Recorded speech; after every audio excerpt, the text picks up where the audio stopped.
تو علیکم بالجماع والسمع والطاعہ والہجرۃ والجہاد، اور جہاد، یہ جہاد کے اندر علماء نے لکھا ہے ایک تو علم کا جہاد ہے کہ انسان علم سیکھے۔ تو ہمارے نوجوانوں کو چاہیے کہ ان کی میٹنگوں کے اندر اور ان کے جو مشاغل ہیں ان کے اندر ایک یہ مشورہ بھی ہونا چاہیے کہ علمی مجلس ہونی چاہیے، کسی علمی کتاب کا اجتماعی مطالعہ کریں، قرآن مجید کا درس ہونا چاہیے، حدیث کا درس ہونا چاہیے، کسی اخلاق کی کتاب کا درس ہونا چاہیے۔ اور اللہ اکبر، اللہ تعالیٰ درجات بلند فرمائے حضرت مولانا اسماعیل سلفی رحمۃ اللہ علیہ کی آج کل ان کی جو ایک کتاب ہے نگارشات کے نام سے یہ شائع ہوئی ہے۔ میں تو یہ التماس کروں گا کہ آپ کے سارے جو دفاتر ہیں ان کی لائبریریوں میں یہ کتاب ہونی چاہیے، اور اس کا وہ باب اور اس کی وہ جلد جو نمبر 2 ہے جس میں تحریک اہل حدیث کی تاریخ بیان کی ہے اور اس کے خصائص اور امتیازات بیان کیے ہیں، اس کا مطالعہ کرنا چاہیے۔ اور ایک چھٹی جلد ہے اس کی نظم جماعت کے حوالے سے کہ اس جماعت کو کن بنیادوں پر اور خطوط پر استوار کرنا ہے اور کیا کمزوریاں ہیں جن کی ہمیں اصلاح کرنی ہے، اور وہ اس دور میں تھی جن کا انہوں نے اظہار کیا اور آج تو وہ بہت زیادہ گہری ہو چکی اور بہت زیادہ وسیع ہو چکی ہے۔ ان کا ہم نے ازالہ کرنا ہے اور ان سے بچنا ہے اور ان کو دور کرنا ہے، ان کا مطالعہ کر کے اپنی اصلاح کرنے کی کوشش کرنی چاہیے۔ تو حلقہ درس قرآن کا حلقہ ہونا چاہیے، درس حدیث کا حلقہ ہونا چاہیے، اخلاق اور آداب کی تربیت کا حلقہ ہونا چاہیے، اور باہمی محاسبے کی مجلس ہونی چاہیے۔ یہ سلسلہ ہمارا ہونا چاہیے تاکہ ہم اپنے آپ کو علمی اور عملی طور پر مضبوط کر سکیں۔ تو ایک جہاد علم کا جہاد ہے اور ایک جہاد عمل کا جہاد ہے۔ عمل کے جہاد کے لیے ماشاءاللہ مجھ سے پہلے انہوں نے گفتگو کی کہ ہمیں کس طرح اپنے آپ کو عملی طور پر مضبوط کرنا ہے اور صدق و اخلاص کے ساتھ اس عمل کے اوپر قائم رہنا ہے، اور دنیا کے اندر کسی صلے کا اور کسی مزد و معاوضے کا طلبگار نہیں ہونا۔ ان اجریہ الا علی اللہ، اللہ رب العزت اس کا صلہ دے گا اور اسی کے اوپر قانے اور راضی رہنا چاہیے۔ تو انشاءاللہ العزیز یہ جہاد ہے، اور پھر اس کے بعد یہ جہاد ہے کہ اس علم اور عمل کو آگے پھیلایا جائے، دعوت کا جہاد، یہ بہت بڑا جہاد ہے، اور اس جہاد کے اندر بھی آپ کو شریک ہونا چاہیے۔ آپ کو دعوت کے عمل کو منظم کرنا چاہیے، متحرک کرنا چاہیے، اور اس کے لیے ہماری جماعت اہل حدیث کا شعبہ تھا وہ جس کی بنیاد رکھی تھی حضرت حافظ گودلوی رحمۃ اللہ علیہ کی قیادت میں اور ان کی رہنمائی میں، اور اس وقت کی جو جماعت تھی مولانا معین الدین لکھوی رحمۃ اللہ علیہ اور میاں فضل حق صاحب اور دوسرے دیگر حضرات اور جتنے بھی علماء تھے ان سب کی تائید و موافقت شامل تھی اس تحریک دعوت کے اندر، جس کی بنیاد رکھی تھی والد گرامی مولانا محمد یحییٰ شرپوری رحمۃ اللہ علیہ نے اور حافظ محمد یحییٰ عزیز میر محمدی رحمۃ اللہ علیہ نے۔ تو میں درخواست کرتا ہوں کہ ہمیں اس دعوت کے عمل میں بھی جڑنا چاہیے، لوگوں کو دین کی طرف لے کے آنا چاہیے، اور یہ جو ہمارا سلسلہ ہے آج کا جلسوں کا اور کانفرنسوں کا، اس کے اندر دعوتی، اصلاحی اور تربیتی رنگ غالب کرنا چاہیے۔ یہ جو ہمارا سلسلہ بن گیا ہے صرف خوش طبعی کا اور صرف کان سننے کے عادی ہیں کہ کسی لے اور کسی سر کو سنا جائے، کوئی نعت سنی جائے، کوئی شعر سنے جائیں، یا کوئی چند مسائل ہیں جو ایک دوسرے کے خلاف سن لیے جائیں، نہیں، اس کے اندر دعوت کا رنگ ہونا چاہیے کہ لوگوں کو دین کی طرف بلایا جائے، اللہ کی طرف بلایا جائے، اور جو کمزوریاں اور جو نقائص اور کمیاں ہیں ان کی اصلاح کی جائے، اور موعظت کا رنگ اس کے اندر ہونا چاہیے۔ اور واز وہ ہوتا ہے وجلت قلوبہم، جس سے دل پگھل جائیں، دل دہل جائیں اور آنکھیں چھلک پڑیں۔ واز تو ایسا واز ہوتا ہے، اور ہم جو وقتی طور پر جذباتی ہو کر نعرے لگا کے فارغ ہو جاتے ہیں، یہ پھر اس کے بعد ہمارا عمل وہی کا وہی رہتا ہے۔ جلسے کرنے والے اور جلسوں میں جانے والے وہ کمزوریوں کا شکار ہوتے ہیں۔ تو اس دعوت کے اوپر بھی ہمیں اپنے آپ کو متوجہ کرنا چاہیے، اور یہ جماعت کا جو نظم ہے اس کو مضبوط کرنے کے لیے ہمارے اندر یہ جذبہ ہونا چاہیے کہ میں ایک سپاہی ہوں، میں ایک سپاہی ہوں، ایک جندی ہوں، ایک کارکن ہوں، ایک کارکن کی حیثیت سے میں نے کام کرنا ہے، اور یہ جو عہدے اور مناصب ہوتے ہیں یہ امانت اور ذمہ داریاں ہوتے ہیں۔ اگر کوئی عہدہ اور منصب مل گیا ہے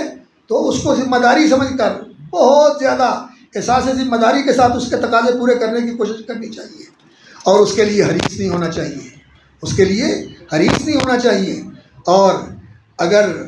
انسان کو کوئی ذمہ داری نہیں ملی تو اس جماعت کے ساتھ ہماری ذمہ داری ہے کہ ہم نے اس دین کو سربلند کرنا ہے، اس دین کا احیاء اور اس کی اقامت، یہ سب ہماری ذمہ داری ہے۔ اس کے لیے ہم نے کوشش کرنی ہے ایک کارکن کی بھی یہی حیثیت ہے۔ اور اگر کبھی ایسا آ جاتا ہے کوئی موقع کہ کسی آدمی کو جو آگے منصب کے اوپر ہے وہاں سے ہٹا کر پیچھے کر دیا جائے اور کسی دوسرے کو آگے کر دیا جائے، جزاک اللہ خیر، کسی دوسرے کو آگے کر دیا جائے، تو پھر حضرت خالد بن ولید رضی اللہ تعالیٰ عنہ والا جذبہ ہونا چاہیے کہ جب ان کی فتوحات کا سلسلہ مسلسل چل رہا تھا، فتح پہ فتح ہو رہی تھی، تو حضرت عمر رضی اللہ تعالیٰ عنہ نے انہیں پیچھے کر کے ان کی جگہ پر ابو عبیدہ کو آگے کر دیا، تو انہوں نے ذرہ بھی ماتھے کے اوپر بل نہیں ڈالا، اور انہوں نے کہا کہ میں تو اللہ اکبر اللہ کے دین کا ایک سپاہی ہوں، آگے کیا اور پیچھے کیا، فوراً اسی کے لیے تیار ہو گئے، اس کے لیے تیار ہو گئے۔ اور حضرت سعد بن ابی وقاص رضی اللہ تعالیٰ عنہ کو کوفے کے امیر تھے، وہاں کے گورنر تھے، کوفے والوں نے ان کے بارے میں غلط اور بے بنیاد شکایت کی، لیکن حضرت عمر رضی اللہ تعالیٰ نے ان کو وہاں سے ہٹا دیا،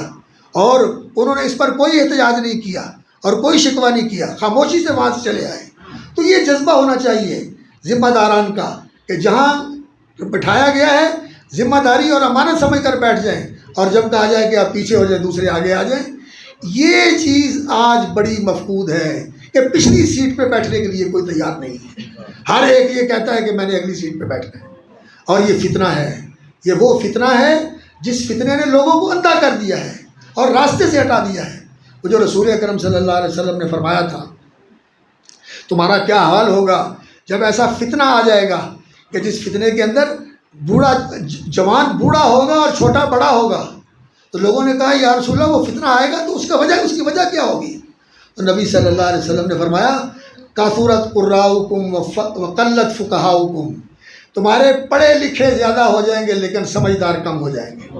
فقاہت نہیں رہے گی، قرات بہت ہو جائے گی، پڑھے ہوئے ہیں، قلم ہاتھ میں ہے، زبان آور ہیں، سخنور ہیں، سب کچھ ہے، لیکن دین کی فقہ نہیں ہے،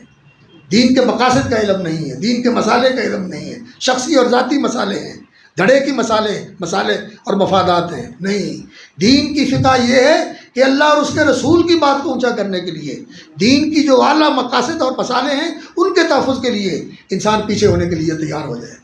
کثرت قراؤکم وقلت فقہاؤکم وکثرت امراؤکم وقلت امناؤکم، ذمہ دار بہت ہو جائیں گے لیکن امین تھوڑے ہو جائیں گے، امین نہیں ہوں گے جو اس کا اہل ہو۔ اس لیے اللہ اکبر، تو پوچھا گیا کہ یہ کب ہوگا؟ یہ فتنہ جب اس طرح آئے گا، آج ہر کوئی یہ چاہتا ہے کہ مجھے منصب ملے اور منصب کے بغیر میں کام کرنے کے لیے تیار نہیں۔ تو نبی صلی اللہ علیہ وسلم نے فرمایا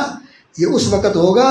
اذا التمست الدنیا بعمل الاخرہ وتعلم لغیر الدین، جب دین کا کام دنیا کے لیے کیا جائے، دنیا کی شہرت کے لیے، دنیا کی ناموری کے لیے، دنیا کے اندر کوئی مفاد حاصل کرنے کے لیے۔ اذا التمست الدنیا بعمل الاخرہ، آخرت کا کام جو ہے وہ دنیا کے لیے کیا جائے تو پھر یہ ہوگا۔ وتعلم لغیر الدین وتفقہ لغیر الدین، اور دین اللہ کی فرما برداری کا نام ہے، فرما برداری کرنے کی بجائے سیادت اور قیادت اور برتری اور لوگوں کے اندر پذیرائی اور تحسین اور آفرین کے معاوضے لینے کے لیے اور اس کی جو لوگوں سے اس کو وصول کرنے کے لیے دین کا علم سیکھا جائے گا، اس وقت یہ ہو جائے گا۔ اس لیے اخلاص پیدا کرنے کی ضرورت ہے اور اس فتنے سے نکلنے کی ضرورت ہے۔ اس لیے انسان کو ایسا ہونا چاہیے کہ منصب اگر مل گیا ہے تو اس کو امانت سمجھے اور ذمہ داری سے پورا کرنے کی کوشش کرے، اور اپنے بھائیوں کی تقدیر، اپنے بھائیوں کی قدر کرے، انہیں کمتر نہ سمجھے اور ان کو اپنے ساتھ لے کر چلنے کی کوشش کرے، اور اللہ رب العزت توفیق عطا فرمائے انسان اپنا محاسبہ کرتا رہے، اللہ کے ساتھ تعلق مضبوط رکھے، ذکر کے ساتھ، عبادت کے ساتھ، قرآن کی تلاوت کے ساتھ، اور رسول اکرم صلی اللہ علیہ وسلم کی سیرت کا مطالعہ، اور اپنی اصلاح کے لیے حدیث کا مطالعہ اور جماعت کی پابندی، اور اس طرح کے اجتماعات کے اندر جب ہم شامل ہوتے ہیں تو پھر اجتماع میں شریک رہنا چاہیے۔ اذا کانوا معه على امر جامع لم يذهبوا حتى يستاذنوا، یہ تو چلنا پھرنا اور ادھر اٹھنا بیٹھنا اور اس طرح گھومتے پھرتے رہنا یہ طریقہ نہیں ہے۔ اہل ایمان کا طریقہ یہ ہے کہ پھر اجتماع کے اندر شامل ہونا چاہیے اور جو بات کہی جاتی ہے اس کو سننا چاہیے، اور اصلاح کی بات کڑوی ہوتی ہے اور اس میں انسان کے لیے ناگواری ہوتی ہے، لیکن اصلاح کے لیے ضروری ہوتا ہے کہ کڑوی اور کسیلی بات کو قبول کیا جائے اور اپنی اصلاح کی کوشش کرنی چاہیے۔ اور مومن جو ہے وہ مومن کا آئینہ ہوتا ہے، دو طرح آئینہ ہوتا ہے، ایک تو یہ کہ اس کو دیکھ کر انسان اپنے عمل کی اصلاح کرتا ہے، اور دوسرا وہ خوش اسلوبی کے ساتھ جو کمزوریاں ہیں ان کی طرف بھی توجہ دلا دیتا ہے۔ تو اللہ رب العزت سے میں دعا کرتا ہوں، شکر گزار ہوں۔ میں تو سچی بات ہے اب صحت بھی اس طرح کی نہیں ہے، اتنا سفر کر کے طبیعت جو ہے وہ متحمل نہیں ہوتی۔ میں معذرت کی تھی، لیکن محترم سلمان اعظم صاحب اللہ تعالیٰ ان کی زندگی میں برکت فرمائے اور مزید توفیق عطا فرمائے۔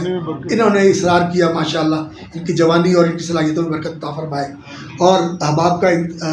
اصرار تھا، اور میرے دل میں بھی ایک خوشی تھی کہ میں چلو نوجوانوں کو دیکھ لوں گا، ماشاءاللہ اہل حدیث نوجوان، ان کو دیکھ کر خون بڑھتا ہے اور دل ماشاءاللہ قوت پکڑتا ہے۔ اللہ تعالیٰ سلامت رکھے۔ باقی ہم تو بس کنارے لگے ہوئے ہیں، اللہ تعالیٰ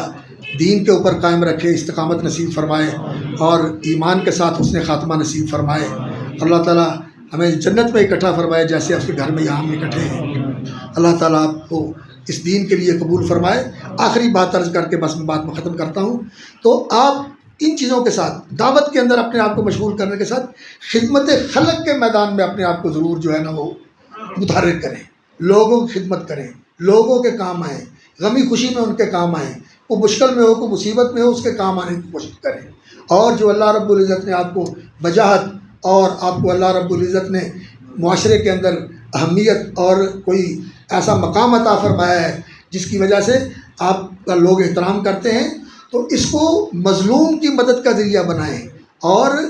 لوگوں کے کام آنے کے لیے اس کو استعمال کریں۔ یہ چیز جو ہے وفعلوا الخیر، خیر کے کام کرتے رہو لعلکم تفلحون۔ یہ خیر کے کاموں کے اندر سرگرم رہنا اور ان کے اندر منہمک رہنا، یہ انشاءاللہ العزیز لوگوں کے لیے اس دعوت کی طرف آنے کا بھی بڑا ذریعہ بنتا ہے اور مسلک کی اشاعت کا بھی ذریعہ بنتا ہے۔ اللہ رب العزت آپ حضرات کا مزید توفیق عطا فرمائے اور اللہ تعالیٰ آپ کی زندگیوں میں برکت فرمائے، آپ کی جوانیوں میں برکت فرمائے، اور آپ اس نظم کو اللہ تعالیٰ اور مضبوط بنائے، اور اللہ تعالیٰ مرکزی جمعیت اہل حدیث اور اہل حدیث یوتھ فورس کی قیادت کو بھی اور سلامت رکھے اور مزید توفیق سے نوازے، اور جتنے کارکن ہیں پورے ملک کے اندر وطن عزیز کے، اللہ تعالیٰ ان کو بھی برکت اور اپنی رحمت کے ساتھ نوازے، اور عالم اسلام کے اندر یہ جو قوت ہے سلفی قوت، اللہ تعالیٰ اس کو متحد ہونے کی توفیق عطا فرمائے، مجتمع ہونے کی توفیق عطا فرمائے، اجتماعیت کے اندر برکت ہے، اللہ تعالیٰ اس بکھرے ہوئے نظم کو اکٹھا ہونے کی توفیق عطا فرمائے، اور اس کے لیے ہمیں دروازے بھی کھلے رکھنے چاہیے، دل کے اندر بھی وسعت پیدا کرنی چاہیے، اور تقارب اور تقریب کی کوشش کرتے رہنا چاہیے، قریب بھی ہونا چاہیے اور قریب بھی کرنا چاہیے، اس کے لیے سرگرم رہنا چاہیے، اس سے مایوس نہیں ہونا چاہیے۔ انشاءاللہ العزیز اللہ رب العزت جو ہے وہ ان لوگوں کی مدد کرتا ہے، والذین جاہدوا فینا لنہدینہم سبلنا۔ اگر اللہ کی رضا کو مقصود بنا کر کوشش کی جائے تو اللہ تعالیٰ راہیں نکال دیتا ہے۔ اللہم الف بین قلوبنا واصلح ذات بیننا واجمع کلمتنا علی الحق، اللہم اجمع کلمتنا علی الحق، خیر کے اوپر اور حق کے اوپر اللہ تعالیٰ ہمارا کلمہ اکٹھا فرما دے، اور اللہ رب العزت آپ کا آنا اور اس سفر کے اندر مشقت اٹھانا ساری قبول فرما کے اپنے میزان حسنات میں، آپ کے میزان حسنات میں شامل فرمائے۔ میں تو کوئی خطیب ہوں اور نہ میں کوئی عالم ہوں، ایک ادنا طالب علم ہوں، علماء کا خدمت گزار ہوں، بس میری جو باتیں تھیں غیر مرتب سی وہ میں نے عرض کی ہیں۔ بارک اللہ فیکم اکرمکم اللہ، اللہ تعالیٰ قبول فرمائے، اور جو کوئی خیر ہے اللہ تعالیٰ اس کے ساتھ عمل کرنے کی توفیق عطا فرمائے، اور اگر کوئی ایسی چیز ہے جو اللہ کو ناپسند ہے اس کے شر سے مجھے اور آپ کو محفوظ فرمائے۔ اقول قولی ھذا واستغفر اللہ لی ولکم وجزاکم اللہ خیرا وبارک اللہ فیکم۔